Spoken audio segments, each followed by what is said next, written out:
Hello everyone, hi, welcome back to my channel foundation of commerce education. मैं नेहा अग्रवाल फिर से हाजिर हूं आपके सामने लेकर एक नया topic, that is users of accounting information. Users of accounting information, जो हम अकाउंटिंग हमने पढ़ी थी, अकाउंटिंग क्या होती है, उसकी डेफिनेशन क्या है, उसकी प्रोसेस क्या है, सभी में एक लास्ट स्टेप आया था हमारा, कम्युनिकेट टू द यूजर्स। अब यूजर्स को वो इन्फॉर्मेशन हमें क्या करनी है, कम्युनिकेट करनी है। बट बात यहाँ पर आती है कि वो यूजर्स है कौन कौन से वो यूजर्स है जिनको हमें कम्युनिकेट करना है। तो सबसे पहले आता है उन यूजर्स के ऊपर, वो यूजर्स है कौन से। अब यूजर्स जो होते हैं हमारे, वो होते हैं जो उसे यूज करने वाले हैं, जो उस इन्फॉर्मेशन को यूज करेंगे। तो दो तरह के हमारे यूजर्स हो सकते हैं, या तो इंटरनल या फिर एक्सटर्नल। मैंने हमेशा कहा, जब भी आप कुछ परफॉर्म करते हैं अकाउंटिंग से रिलेटेड, तो आप हमेशा ये मानिए कि वो आपकी कंपनी है। तो आप इस तरह से यहाँ पर देखिए, ये अकाउंटिंग इन्फॉर्मेशन आपकी कंपनी की ही है। तो आपकी जो कंपनी है वो किस किस को वो इन्फॉर्मेशन प्रोवाइड करेगी। तो दो टाइप के पर्सन हो सकते हैं, इंटरनल और एक्सटर्नल, जो डायरेक्टली उससे जुड़े हुए हैं और जो एक इनडायरेक्टली जुड़े हुए हैं।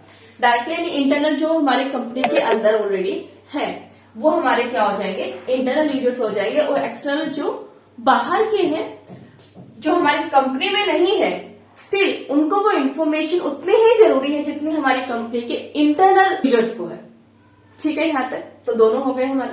तो सबसे पहले चलते हैं इंटरनल यूजर्स होते कौन है। इंटरनल यूजर ऑब्वियस वही होते जो कंपनी के अंदर होते हैं। जैसे ओनर्स है, हमारी मैनेजमेंट है। ओनर, कंपनी का ओनर, वो तो इंटरनल हुआ ना, उसको तो सारी इन्फॉर्मेशन चाहिए, पब्लिश हो अनपब्लिश हो, सब कुछ, राइट। अब सबसे पहले छोटा सा पॉइंट यहाँ पर करते हैं, पब्लिश और अनपब्लिश क्या होता है। पब्लिश्ड और अनपब्लिश्ड। पब्लिश्ड इंफॉर्मेशन वो इंफॉर्मेशन होती है जो पब्लिक कर दी जाए, सभी को बता दी जाए। इट मीन्स उसमें कोई भी हो, हमारी पूरी कंट्री में, हमारे वर्ल्ड में कोई भी उस इंफॉर्मेशन को जान सकता है, वो तो पब्लिश। इट मीन न्यूज़पेपर में हमने दे दी, वो होती है पब्लिश, उसको हर कोई देख सकता है, हर कोई उसको पढ़ सकता है। अनपब्लिश्ड, इट मीन जो पब्लिश ही नहीं की गई है, जो हम सबको नहीं बताना चाहते। कुछ सीक्रेट्स होते हैं ना हमारे, कुछ हमारी इंफॉर्मेशन होती है जो हम दूसरों को नहीं बताना चाहते, लेकिन वो हमारी कंपनी के लिए बहुत इंपॉर्टेंट है। अगर वो हमने बता दी तो क्या हो जाएगा, सीक्रेट्स आउट हो जाएंगे, दूसरी कंपनी उसको यूज कर लेगी, राइट। तो कुछ ऐसी इंफॉर्मेशन भी होती है हमारी जो अनपब्लिश होती है, जो हम किसी को नहीं बताना चाहते, जो हम सिर्फ अपने पास ही रखना चाहते हैं। इंफॉर्मेशन होगी पब्लिश और अनपब्लिश। तब बात आती है ओनर की। ओनर कंपनी का सबसे इंपॉर्टेंट पार्ट होता है। ऑब्वियस है, उसने कंपनी सेटअप की है, स्टार्ट की है, ठीक है। अब वो जो है, उसको सारी इंफॉर्मेशन चाहिए। जैसे हमारे बोर्ड ऑफ डायरेक्टर्स होते हैं, उनको भी सारी इंफॉर्मेशन चाहिए, चाहे वो पब्लिश हो चाहे अनपब्लिश्ड हो। पब्लिश तो ऑब्वियस सबको ही पता चलेगी। अब बहुत सारे सीक्रेट्स तो वो भी इसको, ओनर को पता होगा, इसको जानना। अब बात आती है इसको जानना जरूरी क्यों सारी इन्फॉर्मेशन, क्योंकि इसको मनी चाहिए भाई, इसने पैसा लगाया है कंपनी के अंदर, इसे कितनी इन्वेस्टमेंट आ रही है वहां से, ठीक है, इसे प्रॉफिट कितना आ रहा है, कितना रिटर्न मिल रहा है, वो सब ये जानना चाहता है। क्योंकि अगर वो नहीं है तो फिर ओनर कैसे काम करेगा, कैसे उस बिजनेस को कंटिन्यू करेगा, उसे सेल नहीं कर देगा, कोई नया बिजनेस नहीं सेटअप करेगा भाई, इसमें चल ही नहीं रहा है, ठीक है। और सारी की सारी जो इंटरनल इन्फॉर्मेशन होती है वो भी सारी इसके पास होती है। सेम ऐसे चीज मैनेजमेंट है हमारी, ठीक है। अब मैनेजमेंट, जो हमारे टॉप लेवल की मैनेजमेंट होती है, जिसमें बोर्ड ऑफ डायरेक्टर्स भी आते हैं, उनके पास भी सारी इन्फॉर्मेशन होनी जरूरी है ना। उनके पास तो 100% होनी चाहिए। क्यों? पब्लिश और अनपब्लिश दोनों होंगे इनके पास, ठीक है। कौन सी इन्फॉर्मेशन होगी, पब्लिश भी और अनपब्लिश भी। क्यों होगी? क्योंकि इन्हें मैनेजमेंट पॉलिसीज तैयार करनी है। कंपनी में हजारों पॉलिसी, स्ट्रेटेजी तैयार करनी, दूसरे से आगे निकलना कैसे है, अगर कोई नई अपॉर्चुनिटी आई उसे ग्रैब कैसे करना है। सबको इजीली समझ में आ गया होगा कि इंटरनल यूजर्स हमारे ओनर और मैनेजमेंट है। ऑनर्स और मैनेजमेंट को पब्लिश और अनपब्लिश दोनों इन्फॉर्मेशन होती है इनके पास। और क्यों होती है? ताकि अपनी स्ट्रेटेजी बना सके, पॉलिसी बना सके, फ्यूचर के डिसीजन ले सके, विजन मिशन इनको कंप्लीट करना होता है। उससे रिलेटेड जो भी डिसीजन लेने हैं वो सारे के सारे वो ले सके। इसलिए दोनों तरह की इन्फॉर्मेशन इनके पास होती है। शॉर्ट फॉर्म में, लॉन्ग टर्म में, दोनों में क्लियर हो गया होगा। चलिए अब देखते हैं नेक्स्ट, एक्सटर्नल यूजर्स। ऑब्वियसली नाम ही बता रहा है, एक्सटर्नल जो बाहर के यूजर्स है, कंपनी के अंदर के नहीं है। तो यहाँ पर मैं मेन पॉइंट क्लियर कर देती हूँ, यहीं पर ही सब कुछ क्लियर हो जाएगा। इंटरनल के पास दोनों इन्फॉर्मेशन थी, ठीक है। जो एक्सटर्नल है उनके पास सिर्फ पब्लिश्ड इन्फॉर्मेशन है।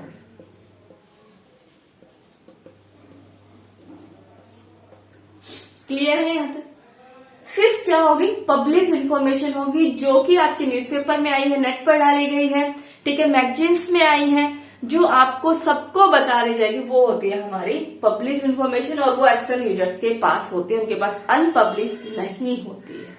उनको सिर्फ वही इंफॉर्मेशन दी जाती है जो उनके लिए जरूरी होती है। वो इंफॉर्मेशन इस तरह से प्रेजेंट की जाती है, इस तरह से तैयार की जाती है, जितने भी एक्सटर्नल यूजर्स हैं, बहुत सारे होते हैं, ठीक है। तो जो इतने सारे यहाँ पे लिखे हो, इतने की आपकी जरूरत नहीं है कि 4 to 5 मार्क्स का 11th में आता है, और बाकी बीबीए हो, बीकॉम हो, एमबीए है, उनमें भी क्या होता है, किसी के साथ रिलेट होकर ये टॉपिक आता है, मिक्स होकर, अकेला टॉपिक नहीं आता। और बाई चांस अगर अकेला आता है तो काफी सारे मैंने बता दिए, तो आप उसको कंप्लीट भी कर सकते हैं। वैसे अकेला ये यूजर्स ऑफ अकाउंटिंग इन्फॉर्मेशन नहीं आते, कुछ पार्ट में आता है, ठीक है, शॉर्ट पार्ट में नोट आएगा इसका। अब बात आती है कि एक्सटर्नल यूजर्स जो हो गए, बहुत सारे हो गए, इनको सारी वो इन्फॉर्मेशन प्रोवाइड की जाती है जो इनको जरूरी होती है, ठीक है। इनको रिप्रेजेंट भी इस तरह से की जाती है ताकि अगर लेबर यूनियन उसको उठाता है तो उसको समझ में आ जाए, अगर कोई बैंक उठाता है तो उसको समझ में आ जाए। ये नहीं हो कि हमने इस तरह से इन्फॉर्मेशन बना दी सिर्फ एक दो यूजर को समझ में आ रही है, नहीं, वो इस तरह से डिपिक्ट होनी चाहिए, इस तरह से प्रेजेंट की जानी चाहिए ताकि हर यूजर क्लियर हो जाए, समझ में आ जाए, ठीक है। क्लियर हो गया यहाँ तक? चलिए अब बात आती है एक्सटर्नल यूजर, एक एक करके हम उसे समझते हैं कि इनको जरूरत ही क्या है इसकी, यूजर्स यूज क्या करते हैं इनका। तो चलिए चलते हैं, सबसे पहले चलते हैं हमारे बैंक। बैंक का मेन काम क्या होता है? डिपॉजिट्स लेना और लोन प्रोवाइड करना, दो ही काम होते हैं सबसे मेन इंपॉर्टेंट, प्राइमरी फंक्शन जिनको हम बोलते हैं। तो बैंक जो है, अब जो वो लोन देगा तो उसे पता होना चाहिए ना वो कंपनी कितने टाइम में उसकी पेमेंट वापस कर देगी। क्या वो कंपनी उसकी पेमेंट कर भी पाएगी या नहीं कर पाएगी, क्या उसके पास ऑलरेडी कितना लोन है, कितनी लाइबिलिटी है, एसेट्स, वो सब चेक करते, उसके बाद उसे क्या करते हैं, लोन प्रोवाइड करते कि वो दे पाएगी नहीं दे पाएगी। तो इस तरह से बैंक भी क्या होता है, एक्सटर्नल यूजर है, वो इसकी इन्फॉर्मेशन को चेक करता है। नेक्स्ट आता है फाइनेंशियल इंस्टीट्यूशंस। फाइनेंशियल इंस्टीट्यूशंस क्या होते हैं? जो फाइनेंस देते हैं, ठीक है, पैसे देते हैं ना, इंटरेस्ट ऑफ रेट थोड़ी सी हाई हो जाती है, ठीक है। अब वो भी क्या करते हैं, लोन देंगे तो ऑब्वियस वो भी क्या करेंगे, ध्यान रखेंगे कि हमारा पैसा वापस आएगा या नहीं आएगा। तो उनके लिए भी बहुत ही जरूरी है कि जो अकाउंटिंग इन्फॉर्मेशन है वो इनको प्रोवाइड की जाए, इनके पास वो इन्फॉर्मेशन हो। इसलिए ये क्या करता है कि भी कितना हमें लोन देना है या नहीं देना है उस कंपनी को, ये डिसीजन लेने में इसकी हेल्प करता है। या हम शॉर्ट टर्म लोन दें, इनमें आप एक चीज और ऐड कर सकते हैं, शॉर्ट टर्म लोन दें हम लोग, या लॉन्ग टर्म लोन प्रोवाइड करें, किस तरह से हमें देना चाहिए, ठीक है। वर्किंग के लिए देना सही रहेगा, ठीक है, वर्किंग एसेट्स के लिए, या फिर फिक्स एसेट्स के लिए देना सही रहेगा, या फिर देना ही नहीं है इस कंपनी को। तो वो सब डिसीजंस भी क्या होंगे, इसमें लिए जाएंगे। तो बैंक को इसलिए इसकी इन्फॉर्मेशन की जरूरत होती है। अब बात आती है क्रेडिटर्स को क्या जरूरत होती है, ठीक है। अब सबसे पहली बात आती है क्रेडिटर्स होते कौन है? क्रेडिटर्स वो होते हैं जो कंपनी को उधार देते हैं, जिस बंदे से भी लेकर आई है, लाइक संदीप से उधार लेकर आई है, तो संदीप क्या बन जाएगा, कंपनी का क्रेडिटर।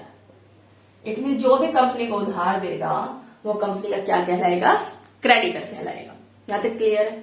अब देखिए वो हो गए क्रेडिटर, तो इसको इन्फॉर्मेशन क्यों चाहिए कि मैं उधार दूं या नहीं दूं, जितना दिया उतना भी वापस मिलेगा या नहीं दे मिलेगा, या यहीं पर मुझे स्टॉप कर देना या आगे कंटिन्यू करना चाहिए। गवर्नमेंट को क्यों जरूरत होती है इसकी इन्फॉर्मेशन की? क्योंकि टैक्स लेना होता है, ठीक है। तो टैक्स लेने के लिए भी गवर्नमेंट को जरूरत होती है। एक पॉइंट ये है और एक टैक्स अथॉरिटीज, दोनों सेम पॉइंट है।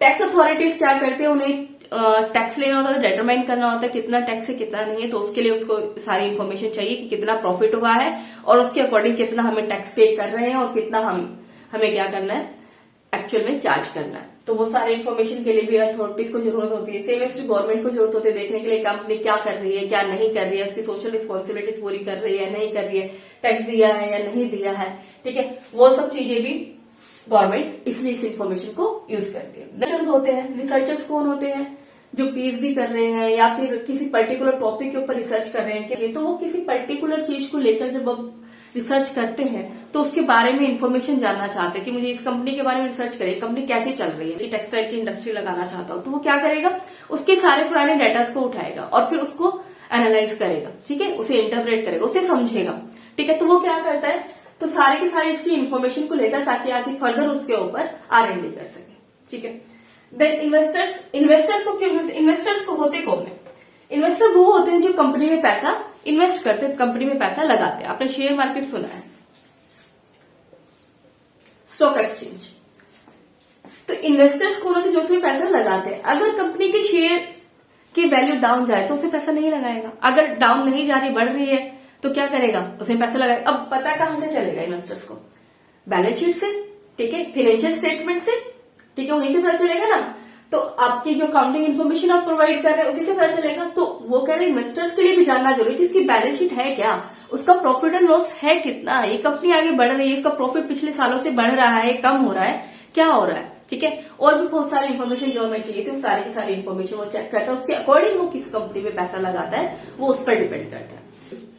अब एम्प्लॉइज होते हैं, कहेंगे ये भी तो कंपनी का इंटरनल पार्ट है। बहुत लोग इसे इंटरनल पार्ट में भी लिख देते हैं, बट वो गलत हो जाता है। क्यों? क्योंकि एक चीज मैंने यहां पर आपको क्लियर कर दी, पब्लिश्ड और अनपब्लिश्ड, इसमें दोनों आती है। एम्प्लॉइज को क्या वो अनपब्लिश्ड इंफॉर्मेशन देंगे?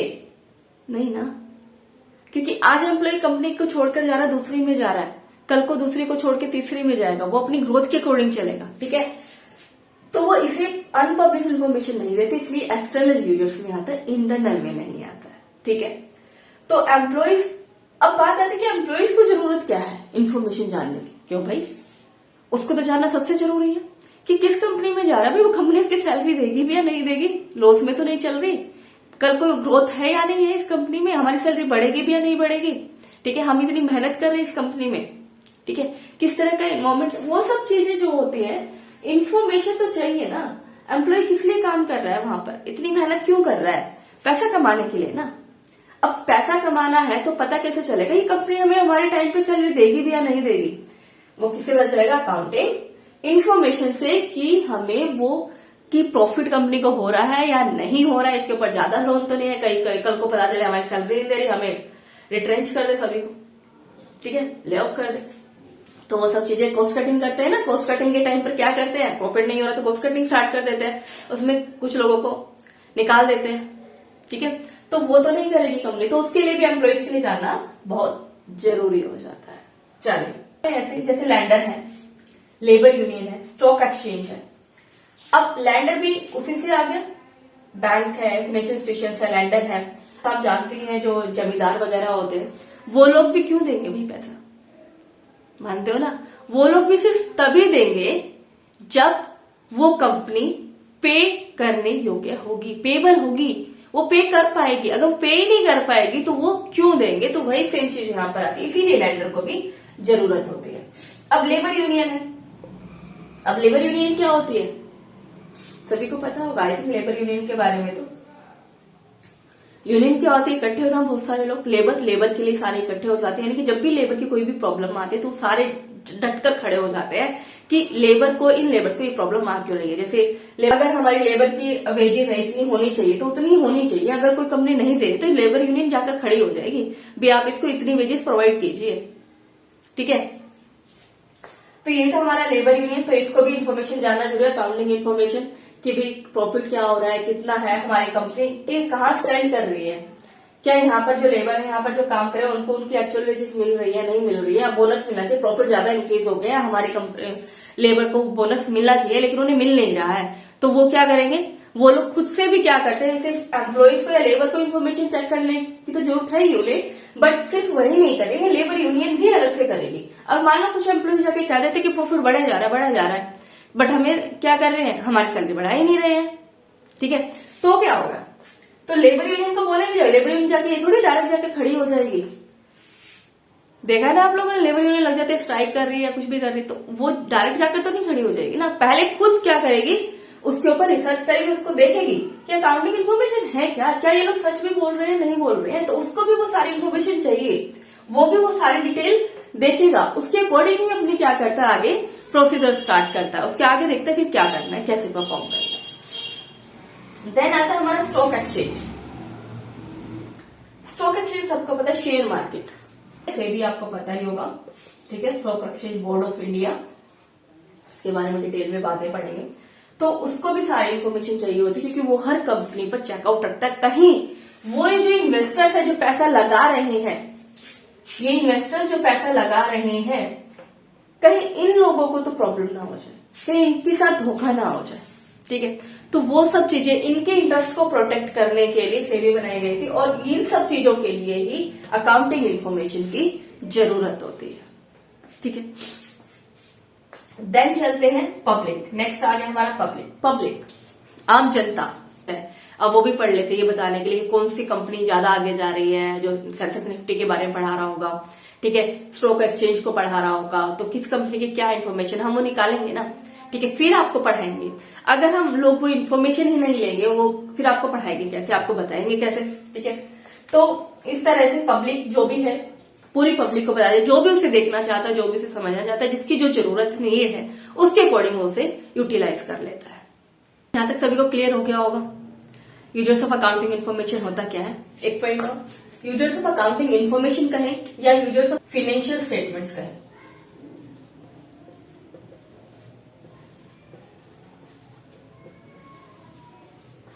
बात एक ही है। क्योंकि अकाउंटिंग इन्फॉर्मेशन कैसे प्रोवाइड करते हैं हम लोग, अकाउंटिंग लैंग्वेज में फाइनेंशियल स्टेटमेंट्स, कुछ स्टेटमेंट्स दी जाती है जिनको फाइनेंशियल स्टेटमेंट्स कहते हैं, उसके profit and loss account, balance sheet, इसके थ्रू हम लोग प्रोवाइड करते हैं ना। तो इसलिए अगर आप यूजर्स ऑफ फाइनेंशियल स्टेटमेंट्स आपको कहा जाता है, तब भी आपको सेम ही डिस्क्राइब करना है। यूजर ऑफ अकाउंटिंग इन्फॉर्मेशन के बाद है हमारा qualitative characteristics of accounting information. अब अकाउंटिंग इन्फॉर्मेशन के यूजर्स का अनुभव हमें पता चल गया। अब वो अकाउंटिंग इन्फॉर्मेशन जो है हमारी, यानी फाइनेंशियल स्टेटमेंट जो हम तैयार कर रहे हैं, उसके अंदर क्वालिटीज क्या क्या होनी चाहिए, उसकी कैरेक्टरिस्टिक्स क्या होनी चाहिए, इसको हम कई बार क्वालिटेटिव कैरेक्टरिस्टिक्स ऑफ अकाउंटिंग भी बोल देते हैं, नीड ऑफ अकाउंटिंग भी बोल देते हैं। तो चलिए चलते हैं, पढ़ते हैं qualitative characteristics of accounting information. इन सबका मीनिंग आपको पता ही, मैं एक्सप्लेन कर चुकी हूँ ऑलरेडी, अकाउंटिंग के बारे में बता चुकी हूँ। तो चलिए चलते हैं। पहली कैरेक्टरिस्टिक्स है रिलायबिलिटी। रिलायबिलिटी क्या होता है, चलिए, रिलायबल मीन्स ट्रस्ट, विश्वास करना, इस पर हम ट्रस्ट कर सकते हैं। और ट्रस्ट हम किस चीज पर करते हैं, या तो जो सच हो बात, ठीक है, क्या होनी चाहिए, वो ट्रू होनी चाहिए वो बात, तभी हम उस पर ट्रस्ट करते हैं ना। और ट्रू हो इसके लिए क्या चाहिए, वो बात ट्रू है या नहीं, उसके लिए हमें क्या चाहिए, प्रूफ चाहिए। उसके लिए हमारे पास क्या होना चाहिए, प्रूफ होना चाहिए ना, कोई एविडेंस होना चाहिए हमारे पास, तभी तो हम बिलीव करेंगे ना उस चीज के ऊपर, तभी हम ट्रस्ट करेंगे कि हाँ वो चीज रिलायबल है, उसके ऊपर हम रिलाई कर सकते हैं, ठीक है। अब एविडेंस होना चाहिए। अब एविडेंस को क्या करना पड़ेगा, वेरीफाई करना पड़ेगा। एविडेंस को जब हम वेरीफाई करेंगे तभी तो हम ये देखेंगे ना कि हाँ ये होना, ये चीज है, इस बात के ऊपर हम ट्रस्ट कर सकते हैं, यही होता है ना। तो वही चीज हमारी अकाउंटिंग इन्फॉर्मेशन की बात कर रहे हैं। जब नॉर्मल लाइफ में भी किसी चीज के ऊपर हम तब ट्रस्ट कर, वैसे तो नॉर्मल लाइफ में आजकल तो क्या चल रहा है, हम हर बात पे ही ट्रस्ट कर लेते हैं, किसी बात पे भी कर लिया, किसी की भी बात मान लेते हैं, उसके बारे में ये कहा, उसके बारे में ये कहा। बट अकाउंटिंग इन्फॉर्मेशन में हम ऐसा नहीं कर सकते कि हम कहें कि ये कंपनी अच्छे से परफॉर्म नहीं कर रही है, ठीक है, तो ऐसा नहीं हो सकता, हम ऐसे ट्रस्ट नहीं कर सकते किसी के ऊपर। हम अकाउंटिंग इसकी प्रॉपर इन्फॉर्मेशन चेक करते जो पब्लिश हुई है, और उसके अंदर भी जो इन्फॉर्मेशन है वो भी रिलायबल है या नहीं है। अब हम बैलेंस शीट तैयार करते, उसके अंदर लिखते हैं हमारी एसेट्स जो 5 लाख की, जब रियल में इतनी नहीं है, तो ऐसे तो नहीं लिख सकते ना आप लोग। तो उसके लिए आपको क्या चाहिए, उसको वेरीफाई करना चाहिए, उसके लिए एविडेंस चाहिए, यानी कि वो जो इन्फॉर्मेशन आपने बैलेंस शीट फाइनेंशियल स्टेटमेंट में लिखी, जो पब्लिश की है, वो भी रिलायबल होनी चाहिए। अगर वो रिलायबल है तो ही एक्चुअल में वो अकाउंटिंग इन्फॉर्मेशन सभी को प्रोवाइड की गई वो सही है। तो इट मीन्स वो इन्फॉर्मेशन रिलायबल होनी चाहिए। रिलायबल कैसे होगी, ट्रस्ट हम कैसे करेंगे, जब वो ट्रू होगी, ठीक है, उसका प्रूफ होना चाहिए, एविडेंस वेरीफाई। इट मीन्स हम कहते हैं कि अकाउंटिंग इन्फॉर्मेशन जो है वेरीफाइबल होनी चाहिए, अकाउंटेबल होनी चाहिए, यानी कि जिसको चेक किया जा सके, जिसको हम चेक कर सके सच है। ऐसा ना हो कि भी उसे हम चेक ही नहीं कर सकते, उसका कुछ एविडेंस ही नहीं है तो हम उसको ट्रू नहीं मान के चलते, ठीक है। तो वो इन्फॉर्मेशन वेरीफाइबल होनी चाहिए, अकाउंटेबल होनी चाहिए, हम इसके ऊपर रिलाई कर सकते हैं। इसके लेकर हम लोग डिसीजन, जो फर्दर हमें डिसीजन लेने हैं वो हम लोग ले सकते हैं। जी यहाँ तक क्लियर हो गया। अकाउंटिंग इन्फॉर्मेशन क्या होनी चाहिए, रिलायबल होनी चाहिए, मीन्स वेरीफाइबल होनी चाहिए, अकाउंटेबल होनी चाहिए। अब वो कैसे होते हैं, वो एग्जाम्पल लेते हैं। लाइक आपकी कंपनी है, कह रही है कि मेरी 5 लाख की सेल होगी, 5 लाख की सेल आपने कर दी, ठीक है।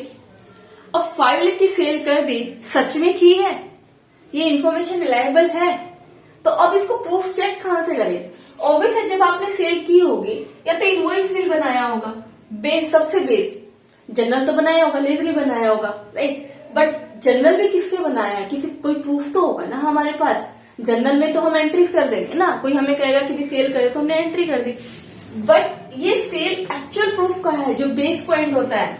इनवॉइस बिल दिया होगा किसी को, बेचने के लिए बिल देते हैं ना हम लोग, शॉपिंग करते हैं या ऑनलाइन करते हैं या फिर हम जाते हैं तो बिल देते हैं ना, वो हम लोग कट करके तो इतने का सामान आपने ले लिया।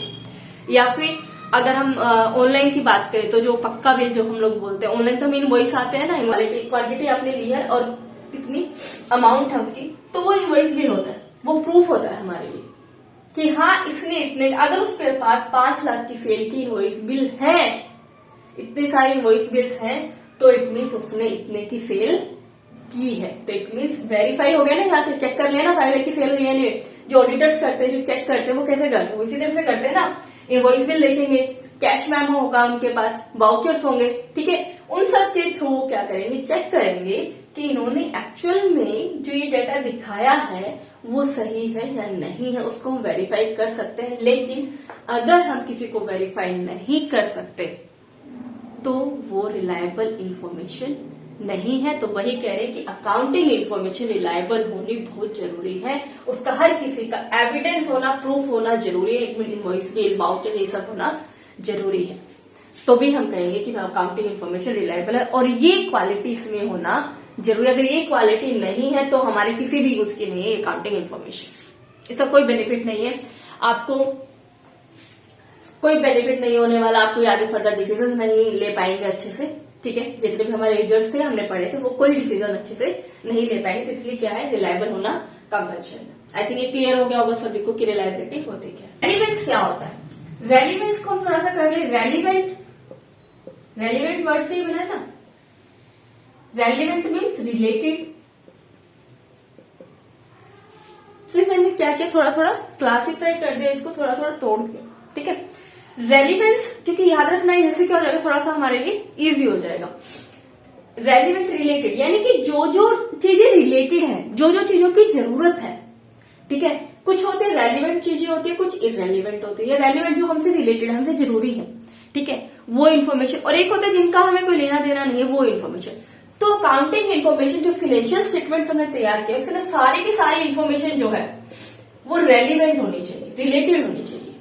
जिसकी जरूरत नहीं है वो भी उसमें डाल दे, वो जरूरी नहीं है, वो नहीं डालेंगे इसमें, तो अकाउंटिंग इन्फॉर्मेशन कोई फायदा नहीं है। क्योंकि वो बंदा वो उससे रिलेटेड इन्फॉर्मेशन सर्च करता रहेगा, ठीक है। तो इसके अंदर क्या होना चाहिए, सारे सारे रेलिवेंट और रिलेटेड इन्फॉर्मेशन ही होनी चाहिए। फॉर एग्जाम्पल, अब कोई कंपनी है, ऑटोमोबाइल कंपनी है, ठीक है, कार बनाती है बड़ी बड़ी, तो अब उसने ये बता दिया कितने की कार खरीदी, कितने की बेची, ठीक है। वो ऑब्वियस है, ये इंपॉर्टेंट है आपके लिए जानना, आपके लिए जानना जरूरी है कितने की उसके बाद एसेट्स है, कितने की नहीं है। लेकिन क्या आपके लिए ये जानना जरूरी है कि वो स्पेयर पार्ट्स कितने के लेकर आया? ये जरूरी है नहीं ना। आपको ये पता चल गया, हाँ भाई इतने की, इतनी गाड़ियां बेची, इतनी खरीदी, इतनी सेल हो गई, वो होगी, काफी है ना। स्पेयर पार्ट्स तो आई थिंक जानना जरूरी नहीं है। ये इमेटेरियल हो गया, यानी कि इसका कोई इतना लेना देना नहीं, छोटे मोटे जो काम होते हैं, या इन्होंने क्या स्ट्रेटेजी बनाई है ये काम परफॉर्म करने, अब नई टेक्निक बनी है, वो तो हमें नहीं बताएंगे ना। जैसे अनपब्लिश्ड इन्फॉर्मेशन थी, तो सिर्फ वही इन्फॉर्मेशन जो उससे जितने भी उसके यूजर्स है उनसे वो रेलिवेंट होनी चाहिए, उनके काम में आनी चाहिए। ये ना हो कि हमारे जो इतने सारे यूजर्स सिर्फ इन्वेस्टर के तो काम आ रही है, लेकिन गवर्नमेंट को नहीं पता चल रहा उसके बारे में कुछ भी।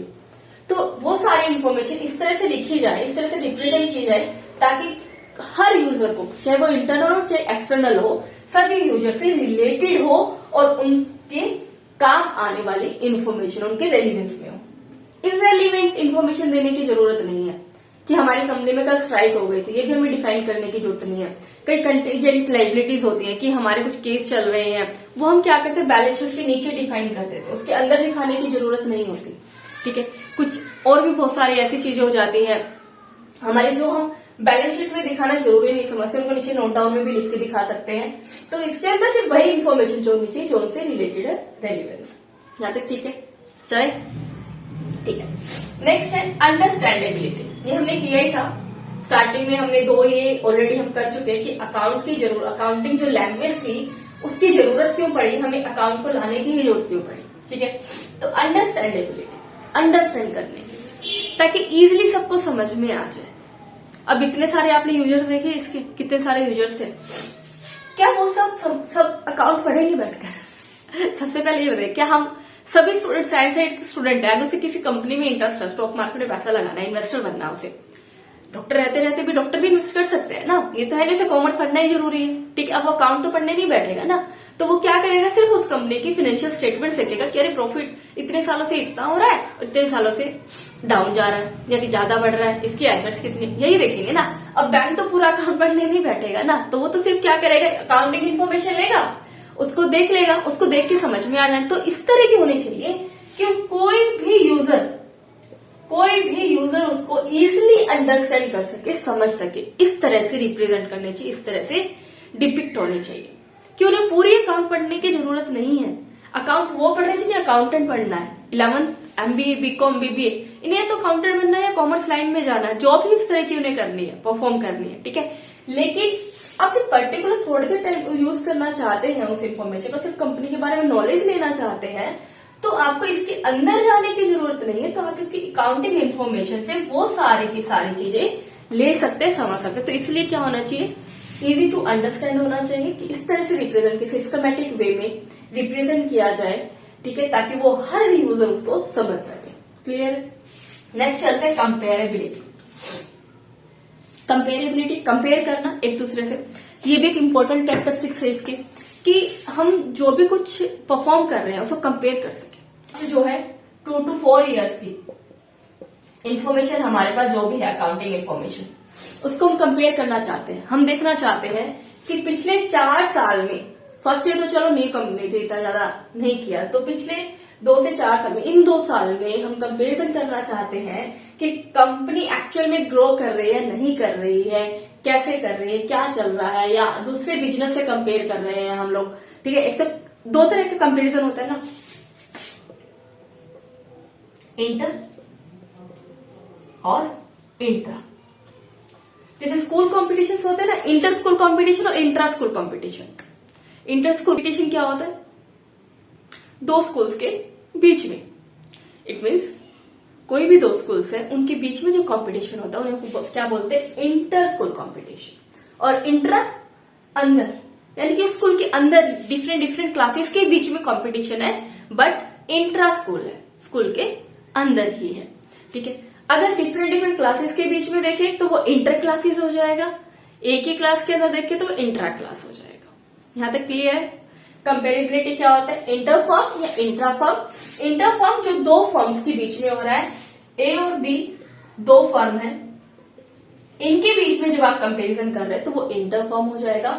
अब ए फर्म है, इसके अंदर ही आप लोग कंपैरिजन कर रहे हैं, डिफरेंट आप लोग ऐसा कर रहे हैं, या हमने पिछले साल क्या किया था, इस साल हमने क्या किया है, जब हम सेम कंपनी